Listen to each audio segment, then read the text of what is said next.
The sound of gunfire tore through the silence of Salina, Kansas. As Eleanor Carson clutched her worn leather-bound journal to her chest and ran through the dusty streets, her copper-colored hair flying wildly behind her. It was 1872, and the promise of a new life had turned into a nightmare that she could never have imagined when she'd left Boston 3 months earlier. Eleanor's boots kicked up dust as she darted between buildings, her heart pounding against her ribs. Behind her, she could hear the heavy footfalls of Harold Wilkins, the man who had promised her father he would marry her and care for her after her parents died of consumption. The man who had revealed himself to be a monster the moment they'd arrived in this frontier town. "You can't run forever, Eleanor," Harold's voice boomed through the early morning air. "You belong to me now." Eleanor rounded a corner and collided with a solid mass. Strong hands gripped her shoulders to steady her, and she found herself staring up into the face of a tall man with storm-gray eyes and a weathered face that spoke of long days under the unforgiving western sun. "Whoa there, miss," he said, his voice deep and calm despite the commotion.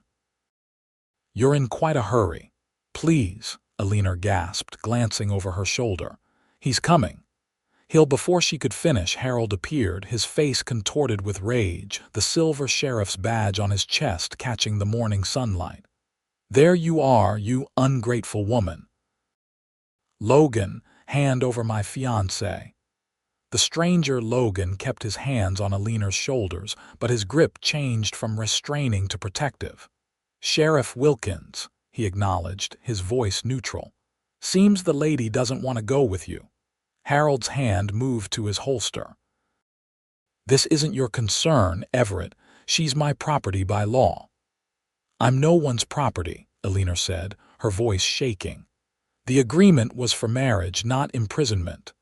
Logan Everett's eyes narrowed slightly, taking in the bruise partially hidden by Eleanor's high collar, the fear in her eyes. "Law says a woman can change her mind about marrying, Sheriff, even out here in Kansas." Harold took a threatening step forward. "You're forgetting who enforces the law in Salina, Cowboy. And you're forgetting that badge doesn't give you the right to mistreat a lady," Logan replied, his hand hovering near his own holster. For a tense moment, the three of them stood frozen in the street. Then Harold's face twisted into an ugly smile. "Fine. Keep the little trollop for now. But remember, Everett, I know where you live and where you work. This isn't over." He spat on the ground near Eleanor's feet before turning and stalking away. Eleanor's knees nearly buckled with relief. "Thank you," she whispered. "I didn't know what to do. He's not what he seemed." Logan nodded, keeping a watchful eye on Harold's retreating figure. "Men like that rarely are. Come on, let's get you somewhere safe. You look like you could use a hot meal and some coffee." "I can't impose. It's not an imposition, Miss Carson, Eleanor Carson." "Miss Carson," he said with a slight tip of his hat. "I'm Logan Everett. I manage the Double R Ranch just outside of town, and around here, helping folks in trouble isn't an imposition, it's just what neighbors do." Eleanor hesitated, looking down the street where Harold had disappeared. "He won't let this go. He's been telling everyone I'm unstable after my parents' death, that I need supervision." A muscle tightened in Logan's jaw. "Well, we'll just have to prove him wrong, won't we? Come on, my horse is hitched outside the general store." Eleanor followed Logan, clutching her journal tightly. She had nowhere else to go, and something in his steady gaze made her believe she could trust him. For now, at least, that would have to be enough. Logan led Eleanor to a sturdy palomino waiting patiently outside Miller's general store. "This is Sundance," he said, patting the horse's neck. "He's gentle as they come." Eleanor approached cautiously, extending a hand that the horse nuzzled appreciatively. "He's beautiful. He knows it too," Logan said with a hint of a smile. "You ever ride before, Miss Carson? In Boston, yes." though not Western style. Logan nodded. Well, you'll have to ride with me today. We can get you your own mount later if you're staying. The if hung in the air between them as Logan helped her onto Sundance before swinging up behind her. Eleanor stiffened slightly at the proximity but relaxed when he kept a respectful distance, his arms reaching around her only to hold the reins. As they rode out of Salina, Eleanor felt eyes on them from shop windows and porches. Everyone's watching, she murmured. Small towns run on gossip, Logan replied. By sundown, there'll be a dozen stories about who you are and why you're riding with the foreman of Double R. Will that cause trouble for you? Nothing I can't handle. His voice was matter-of-fact, not boastful. What brought you to Salina, if you don't mind my asking? Eleanor sighed, watching the town recede as they rode toward rolling prairie. My parents died last winter. My father was a professor at Harvard, but he left more debts than assets.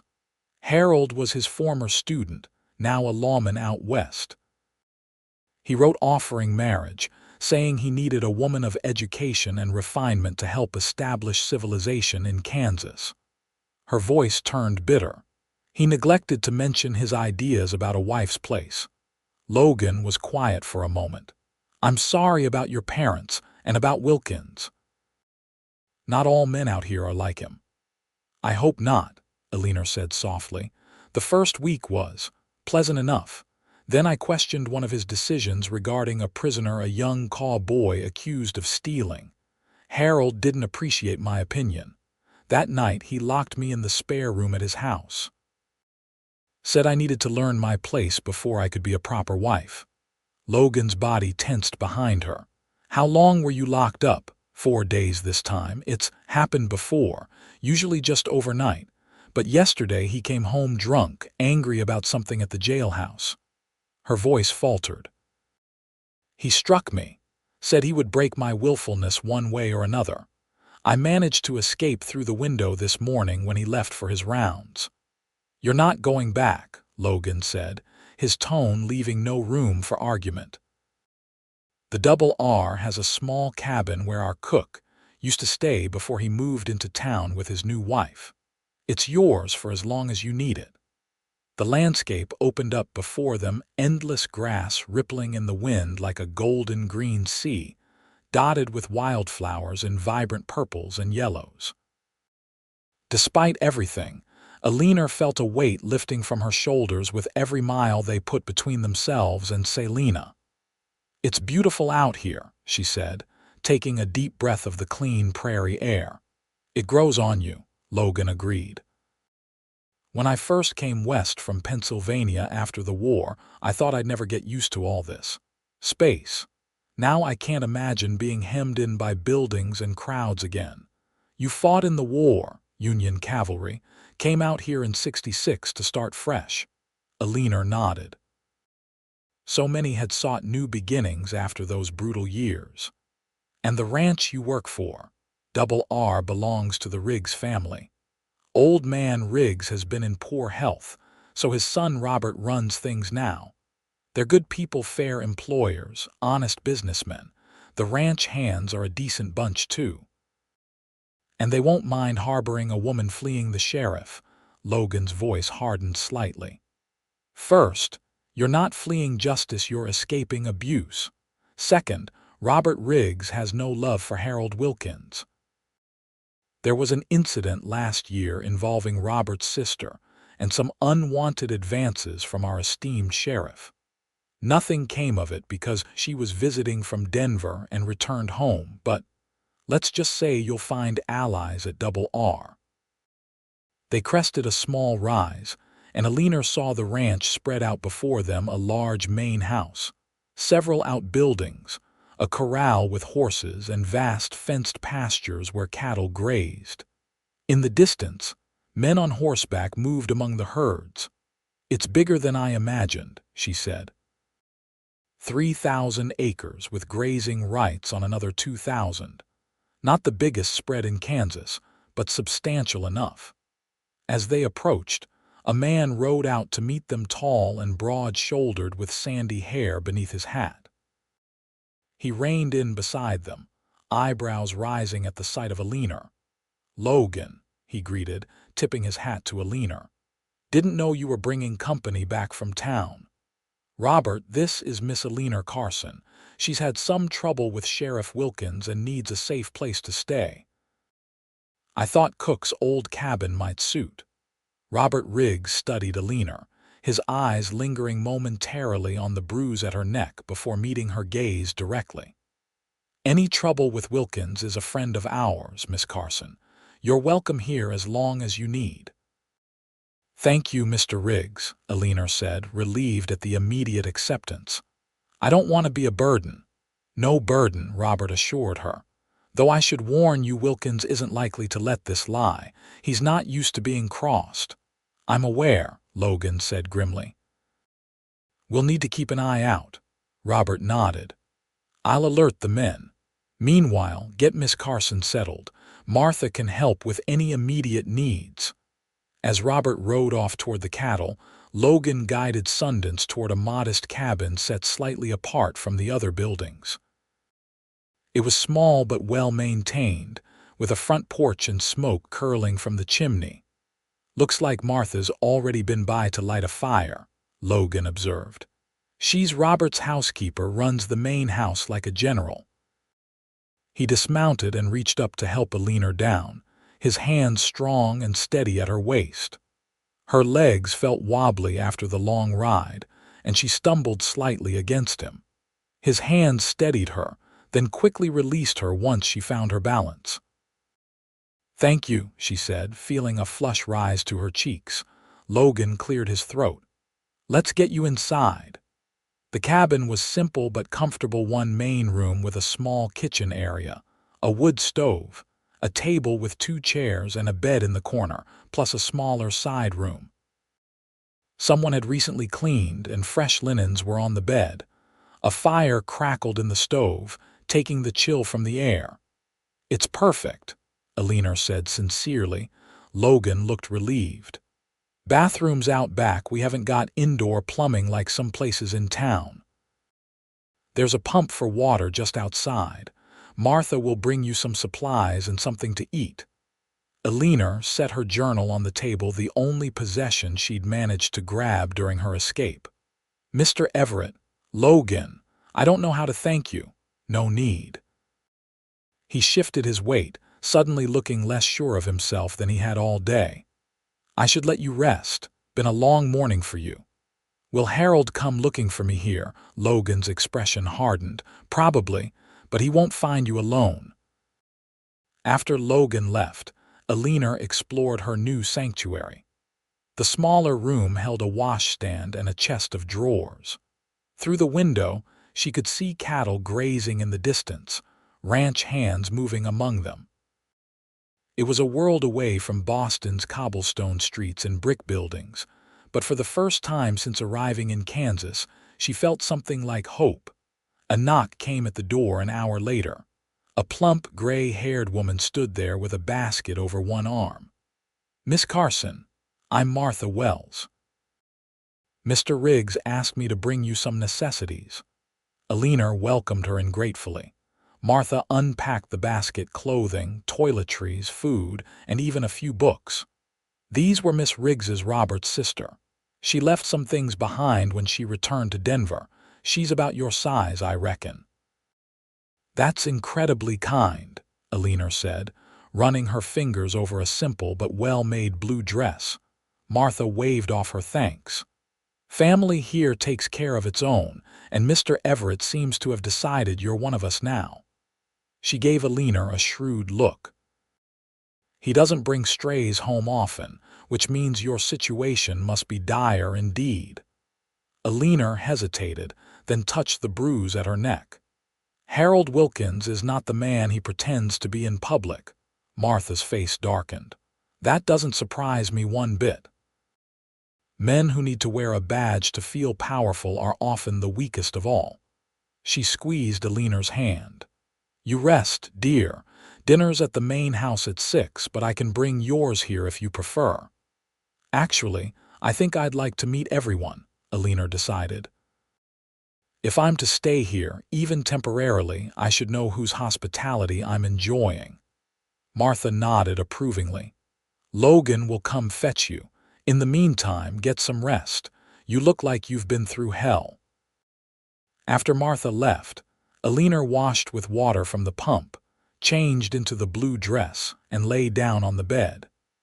Despite her intention to just rest briefly, exhaustion pulled her into a deep sleep. She dreamed of Harold breaking down the door, of being trapped again, and jerked awake at the sound of a knock. For a panicked moment, she didn't know where she was. Then reality returned: the cabin, the ranch, safety. "Miss Carson," Logan's voice came through the door. "It's time for dinner if you're feeling up to it." Eleanor smoothed her hair and opened the door. Logan stood on the porch, hat in hand. He changed into a clean shirt and his hair was damp, as if freshly washed. He looked younger somehow, less weathered. "You look rested," he commented.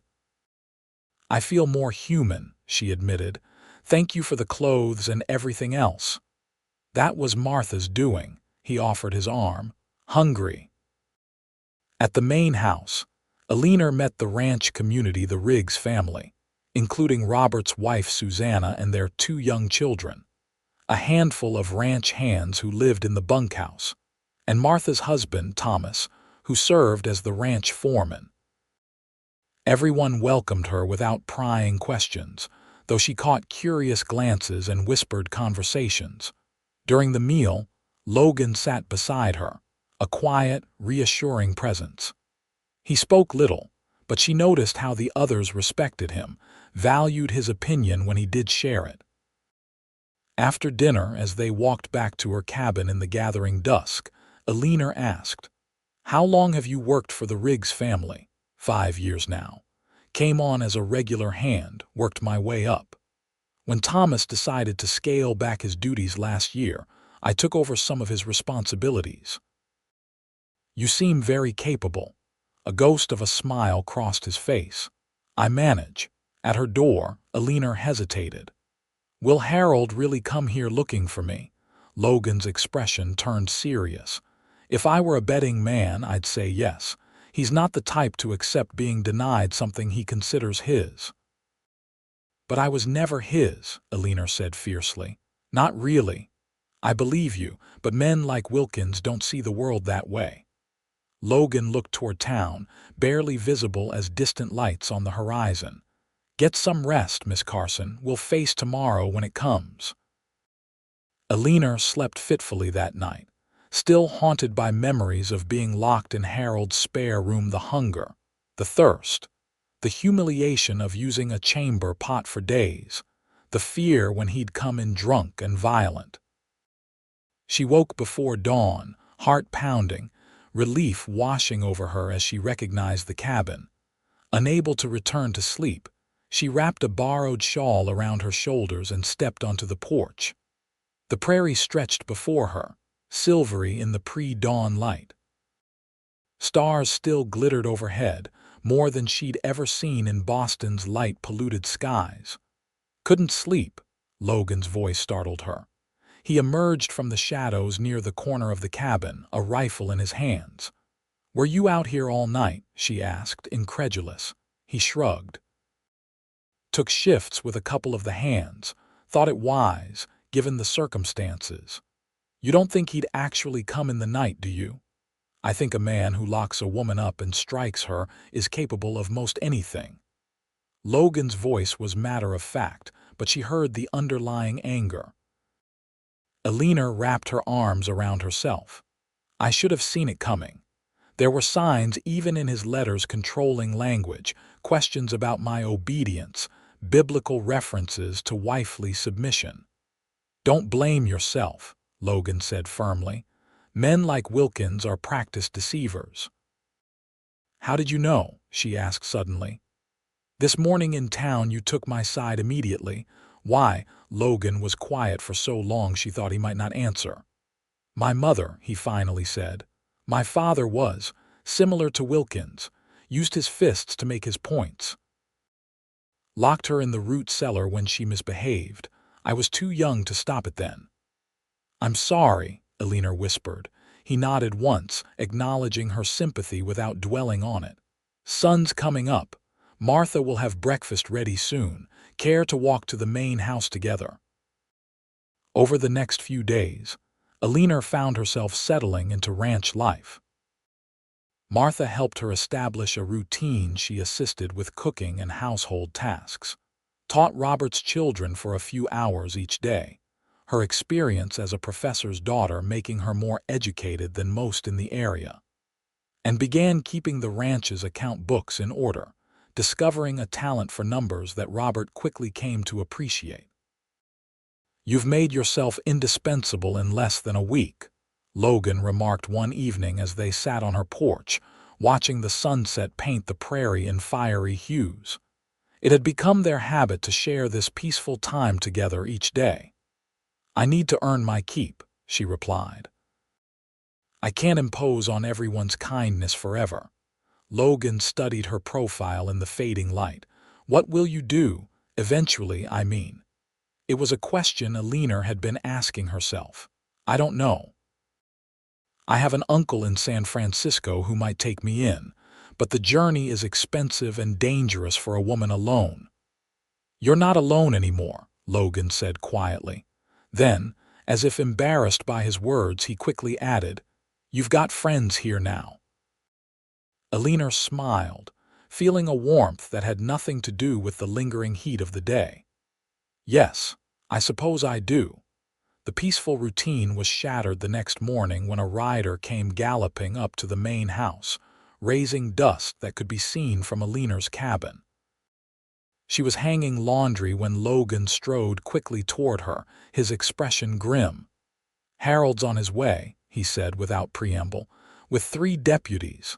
Eleanor's hands froze on the wet sheet she was hanging. "How do you know? Pete Johnson just rode in from town." Said Wilkins was gathering men, talking loudly about retrieving his stolen property and arresting those harboring a fugitive. "I'm not a fugitive," Eleanor said, anger replacing her initial fear. "I've committed no crime. We know that. But Wilkins wears the badge and out here that carries weight." Logan took her elbow, guiding her toward the cabin. "We need to get you out of sight." "I won't hide," she protested. "I won't give him the satisfaction." Logan stopped, turning to face her fully. "Eleanor, listen to me.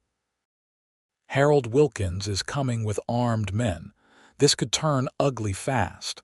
I'm not asking you to hide forever, just until we can be sure of handling this without bloodshed." The urgency in his voice convinced her. "What do you want me to do?" "Pack anything you need. Robert's sending you and Susanna and the children to the line shack at the north end of the property. It's well hidden in a stand of cottonwoods by the creek. Thomas will take you." "And you?" she asked, suddenly afraid for him. "I'll be here. We need to make it clear to Wilkins that his behavior won't be tolerated, badge or no badge." Eleanor gripped his arm. "Be careful, he's dangerous when crossed." Something softened in Logan's eyes. "I've faced worse than Harold Wilkins." His hand briefly covered hers. "Go now, quickly." Within 20 minutes, Eleanor was in a wagon with Susanna Riggs and her children, bouncing along a rutted trail that led away from the main ranch buildings. Thomas drove, his weathered face set in determined lines. "Will they be all right?" Eleanor asked Susanna, glancing back toward the disappearing buildings. Susanna, a petite woman with surprising strength in her slender frame, nodded confidently. "Robert and Logan know what they're doing, and our ranch hands are loyal to the bone. I never meant to bring trouble to your family." "Trouble finds its own way," Susanna said philosophically. "Besides, Harold Wilkins has been a thorn in everyone's side since he was appointed sheriff. Someone needed to stand up to him eventually." The line shack proved to be a sturdy, if small, cabin nestled among trees beside a creek more secluded than Eleanor had imagined. Thomas helped them inside, brought in supplies, then prepared to leave. "I should get back," he said, checking his pistol. "The men might need another gun." "Thomas," Susanna said, her voice suddenly sharp with worry. "No heroics. Robert and those children need you." The older man nodded. "I'll be careful, Mrs. Riggs. You ladies bolt this door behind me and don't open it for anyone but me, Robert, or Logan." After he left, Eleanor and Susanna occupied the children with games and stories, but Eleanor found it hard to concentrate. Her thoughts kept returning to Logan, facing Harold because of her. The hours crawled by with agonizing slowness. Late afternoon sunlight was filtering through the trees when they heard hoofbeats approaching. Susanna immediately gathered the children into the small bedroom while Eleanor grabbed the shotgun Thomas had left them. "Who's there?" she called through the door. "It's Logan," came the reply. "It's over, Eleanor. You can come out." She unbolted the door with shaking hands. Logan stood there, a darkening bruise on his cheekbone but otherwise unharmed. Behind him, Thomas was tying his horse to a tree. "What happened?" Eleanor asked, the shotgun still in her hands. Logan gently took the weapon from her. "Wilkins showed up with his men, demanding we turn you over. Robert told him you weren't his to claim, and that if he had a legitimate legal complaint, he should take it to the circuit judge when he comes through next month." "I imagine Harold didn't take that well," Eleanor said. "No, he tried to push past us to search the property. There was an altercation." Logan touched his bruised cheek. But Robert reminded him that a sheriff overstepping his authority on private property could face serious charges from the territorial governor. That cooled him down some. "Is he gone?" "For now. He said he'd be back with papers from the judge in Topeka, claiming you're mentally unsound and under his guardianship." Eleanor's knees felt weak. "Can he do that?" "He can try. But it would take time, and judges don't grant such requests without evidence." "By then, we'll have gathered statements about his treatment of you." Logan's face was determined. "We won't let him take you, Eleanor." Susanna emerged from the bedroom with the children. "Is it safe to return to the house?" Logan nodded. "Robert's waiting there." "We thought it best if Thomas brought you back while I came ahead to explain." As Thomas helped Susanna and the children into the wagon, Logan drew Eleanor aside. "There's something else you should know. When Wilkins was leaving, he made threats, said if you didn't return to him willingly, you'd regret it, that we'd all regret it." Eleanor shivered despite the warm air. "What do you think he meant?" "I don't know, but we'll be keeping extra watches for a while." He looked down at her, his expression softening. "I'm sorry you're caught in this mess." "I'm not," she said with sudden certainty. "For the first time since arriving in Kansas, I feel like I can breathe, like I have choices." Logan's eyes held hers for a long moment. "Everyone deserves choices, Eleanor." Back at the ranch, life resumed its pattern but with a new undercurrent of vigilance. Men rode the boundaries in pairs and no one ventured to town alone. A week passed without incident, then another. Eleanor began to hope that perhaps Harold had recognized defeat and moved on. One evening in early June, as she and Logan sat on her porch watching fireflies emerge in the gathering dusk, he surprised her with a question. "Have you ever thought about staying? Permanently, I mean." Eleanor's heart beat faster. "Here at Double R, here in Kansas." He seemed suddenly fascinated by his hat, turning it in his hands. "You've become an important part of things around here. Robert says the books haven't been this organized in years, and the children are learning more with you than they ever did with their previous tutors." "I've thought about it," she admitted. "I've grown fond of this place, of the people." She glanced at him and quickly away. "Good," he said softly. "That's good." A comfortable silence fell between them. Then Logan stood suddenly. "I almost forgot, I have something for you." He disappeared around the side of the cabin and returned leading a dappled gray mare. "This is Silver. She's yours if you want her." Eleanor stood, moving toward the beautiful horse in wonder. Mine. But I can't accept. She was born here on the ranch, Logan explained. Robert and I agreed you needed your own mount if you're staying. She's gentle but spirited, reminded me of you. Tears pricked Eleanor's eyes as she stroked the mare's velvet nose. She's perfect, thank you. I thought I could teach you to ride Western style if you'd like. The side saddle approach doesn't work so well out here. I'd like that very much, Eleanor said, meeting his gaze. Something changed between them that night, a shift from friendship toward something deeper. Over the following weeks, Logan taught Eleanor to ride properly, to handle a lariat, even to shoot a rifle. They spent hours together, talking about their pasts, their hopes. Eleanor learned about his difficult childhood in Pennsylvania, his experiences in the war, his dreams of someday having his own ranch. She told him about growing up in academic circles, her love of books, her secret desire to become a teacher when such careers for women were still viewed with suspicion. "You're already a teacher," he pointed out as they rested their horses atop a rise overlooking the vast expanse of the ranch. "And a damned good one." "Language, Mr. Everett," she teased, though she flushed with pleasure at the compliment. He grinned, unrepentant. "My apologies, Miss Carson, but it's true nonetheless." The threat of Harold Wilkins receded to the background of their consciousness, though they remained cautious.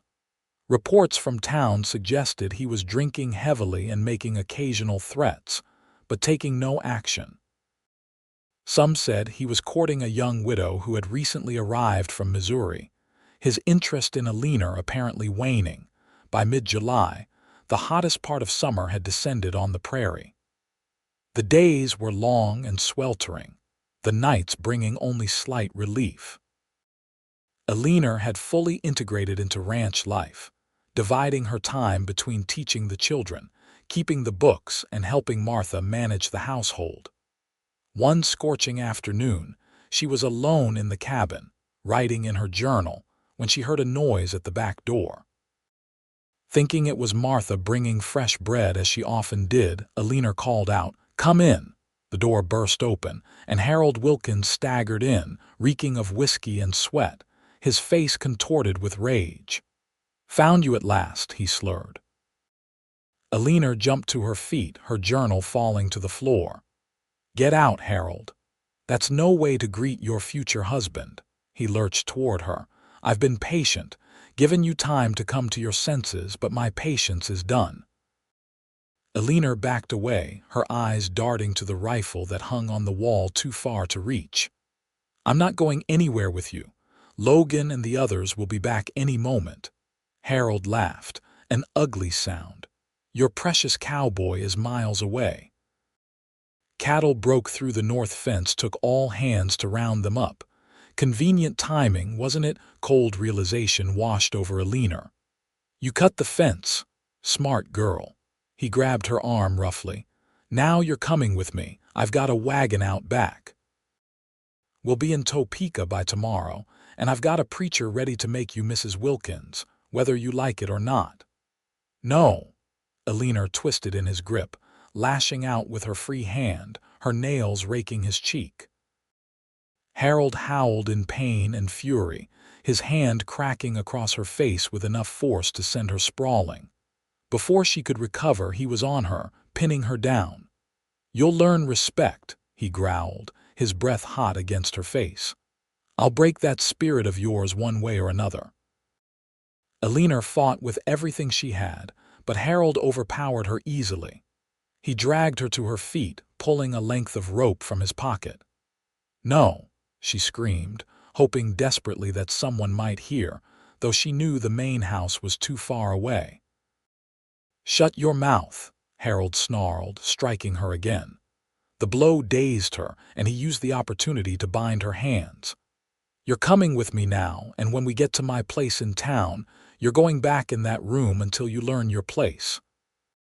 Terror washed over Eleanor as memories of her previous imprisonment flooded back, the darkness, the fear, the helplessness. "Please, Harold." Don't do this.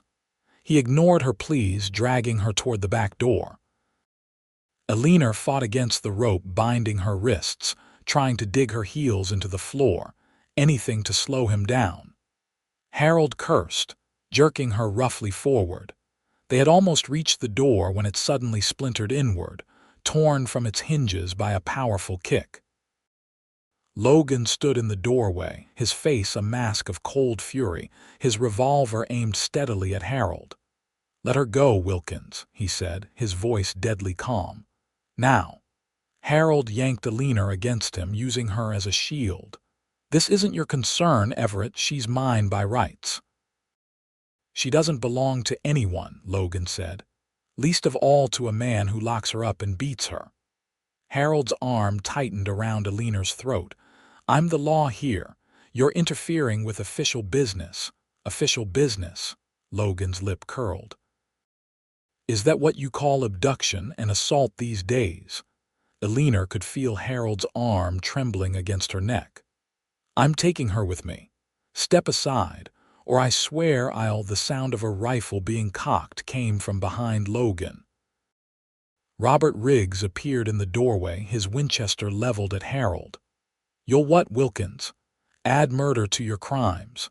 Harold's grip loosened slightly, uncertainty crossing his face. "This woman is my fiancé. I have the right, you have no rights here," Robert said flatly. "Now let Miss Carson go before this gets uglier than it already is." Eleanor felt Harold hesitate. Then, with shocking suddenness, he shoved her hard toward Logan and lunged for his holstered pistol. Logan caught Eleanor with one arm, his other hand steady on his revolver. "Don't," he warned. Harold froze, his hand hovering over his holster, hatred burning in his bloodshot eyes. For a moment, Eleanor thought he might draw anyway. Then slowly his hand moved away from his gun. "This isn't over," he spat. "Yes, it is," Robert said, stepping fully into the cabin. "Thomas is bringing the wagon around. We're taking you to the county seat in Ellsworth. Judge Parker is there this week for circuit court. He'll be mighty interested to hear about a sheriff abducting women and breaking into private property." Harold's face contorted. "You can't prove anything." "It's your word against mine." "It's not just our word," Logan said, gently setting Eleanor aside and moving toward Harold. "Folks in town have been talking. The widow Miller told Martha how you courted her just like you did Eleanor, charming at first, then controlling, then frightening. The cowboy you locked up last month has family who have sworn statements about your treatment of prisoners, and we've got Eleanor's testimony about what you did to her." Robert nodded. "Your days as sheriff are numbered, Wilkins. Judge Parker doesn't abide corrupt lawmen." The fight seemed to drain out of Harold, his shoulders slumping. "She bewitched me," he muttered, "made me crazy with her high and mighty Boston ways." "Save it for the judge," Robert said disgustedly. He gestured with his rifle. "Outside. Now." As Thomas led Harold away in the wagon, with Robert riding alongside, Logan turned to Eleanor. His hands were gentle as he untied the ropes binding her wrists, his eyes darkening at the sight of the raw skin beneath. "Are you all right?" he asked, his voice rough with emotion. Eleanor nodded, though she was trembling. "How did you know?" "We were heading back from the fence line and saw his horse tied behind the cabin. I've never ridden so fast in my life." Logan's hands moved to her face, tilting it to examine the bruise forming where Harold had struck her. "I should have killed him." "No," Eleanor said firmly, covering his hand with hers. "That would make you no better than him. This way he'll face justice." Logan closed his eyes briefly. "When I saw him with his hands on you, you broke down the door," she said softly. "You saved me." "I couldn't bear the thought of him locking you away again." Logan's voice was raw, vulnerable in a way she'd never heard before. "The thought of you afraid, alone in the dark." Eleanor stepped closer, her hand resting against his chest, feeling the rapid beating of his heart. "I'm not afraid anymore, not when I'm with you." His eyes searched hers, finding whatever reassurance he needed. Slowly, giving her every chance to pull away, he lowered his head and kissed her. It was gentle at first, then deeper as Eleanor responded, her arms winding around his neck. When they finally broke apart, both breathless, Logan rested his forehead against hers. "I've been wanting to do that for weeks." "What took you so long, Cowboy?" she asked with a small smile. "Wasn't sure a Boston lady would want a rough ranch hand like me." "I don't want a ranch hand," Eleanor said seriously. "I want you, Logan Everett. Just you." 2 weeks later, they stood on the porch of Eleanor's cabin, soon to be their cabin, watching the sunset. Judge Parker had removed Harold from office, appointing Robert as temporary sheriff until a proper election could be held. Harold awaited trial in the Ellsworth jail on multiple charges of corruption and abuse of power. "I got a letter from Robert today," Logan said, his arm around Eleanor's shoulders. "The bank in Topeka has approved my loan." Eleanor looked up at him, her eyes shining. "The Wilcox property," he nodded. 200 acres adjoining the northeast corner of Double R, good water, good grazing land. "Robert says I can keep my position here while we get our own place established." "Our own place," Eleanor repeated, savoring the words. "It sounds wonderful." "It'll be hard work," he warned. "Building from scratch, establishing a herd. I'm not afraid of hard work. And I've learned a lot these past months." She leaned against him. "Besides, I'll still have my teaching and bookkeeping to help us along." Logan turned to face her fully, taking both her hands in his. "Are you sure about this, Eleanor? About me?" "You could go back east, find a more comfortable life." "I'm exactly where I want to be," she said firmly, "with exactly who I want to be with." The fading sunlight caught the simple gold band on her left hand. Logan had given it to her the previous day, along with a proposal that had been heartfelt if somewhat stumbling. Eleanor had accepted without hesitation, knowing with bone-deep certainty that this was right. "When should we tell everyone?" she asked. "At Sunday dinner tomorrow," Logan suggested. "Martha's been eyeing your hand all day. I think she suspects." Eleanor laughed. "Nothing escapes Martha, but yes, tomorrow is perfect." As darkness settled over the prairie, they stood together in comfortable silence, watching the first stars appear.